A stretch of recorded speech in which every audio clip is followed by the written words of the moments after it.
मुसलमान कब तक बादशाह था, मुसलमान कब तक कामयाब था? तो आओ, बादशाह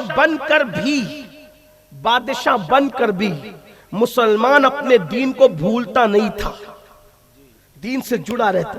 दीन से जुड़ना ये उरूज की अलामत है, और दीन से दूर होना ये जवाल के असबाब है। सबसे बड़ा जवाल का सबब दीन से दूर होना है, इसलिए कि ये अल्लाह का दीन है जिससे वाबस्ता होकर अरब के बोरिया नशीन कैसर और किसरा के ताजदार बन गए।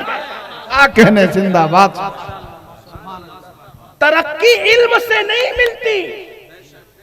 मैं इल्म का कायल हूं और बिल्कुल इल्म की अहमियतों का कायल हूं। तरक्की इल्म से नहीं मिलती, तरक्की दौलत से नहीं मिलती, तरक्की अच्छे लिबास से नहीं मिलती, तरक्की अच्छी सवारियों से नहीं मिलती, तरक्की तकरीरों और कॉन्फ्रेंसों से नहीं मिलती। तरक्की का वाहिद राज है मुस्तफा जाने रहमत के कदमों से जुड़ जाना। क्या कहने, हाय हाय हाय। दीन क्या है? दीन उनके कदमों से जुड़ जाने का नाम है। मुस्तफा बरसा खैशना की दी हम होश, अगर बऊल रसीदी तमाम बूला बीस, पूरा का पूरा दीन मोहम्मदुर रसूलुल्लाह का नाम है। जो उनके कदमों में आ गया वो दीनदार हो गया, जो कदमों से दूर हो गया वो बूलाब हो गया। नारे तकबीर। इमाम फरमाते हैं, मुझे कम वक्त में गुफ्तगू करनी क्योंकि ट्रेन पकड़नी है, नारे से थोड़ा सा टाइम बचा ले। मेरे इमाम कहते अल्लाह की सरताब कदम शान है ये, इंसान ही इंसान वो इंसान है ये। कुरान तो ईमान बताता है इन्हें, ईमान ये कहता है मेरी जान है ये।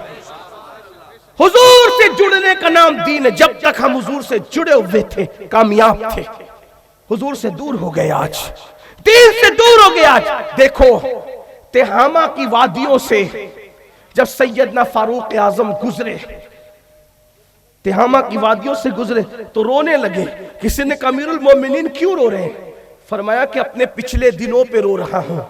जब तक मैं नबी से जुड़ा नहीं था मेरी हैसियत क्या थी वो याद करके रो रहा हूं। जब तक जुड़ा नहीं था मेरे बाबा ना उमर इब्ने खत्ताब कहते हैं, मेरे बाबा खत्ताब ने मुझे ऊंट चराने की जिम्मेदारी दी और कहा बेटा ऊंट चराओ।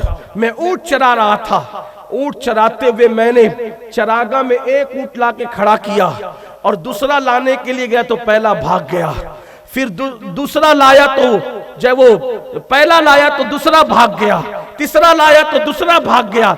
एक आता एक जाता एक आता। मेरा बाप गुस्से में आया और मेरे सीने पे एक मुक्का मारकर मुझसे कहा, ओ खत्ताब के बेटे, तेरे अंदर इतनी भी सलाहियत नहीं है कि तू 3 ऊंटों को एक कतार में खड़ा कर सके।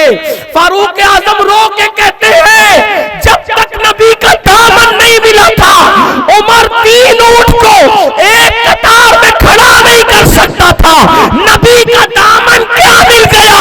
3 बर्रे आजमों को एक दामन में खड़ा कर दिया है। क्या कहने, वाह वाह वाह।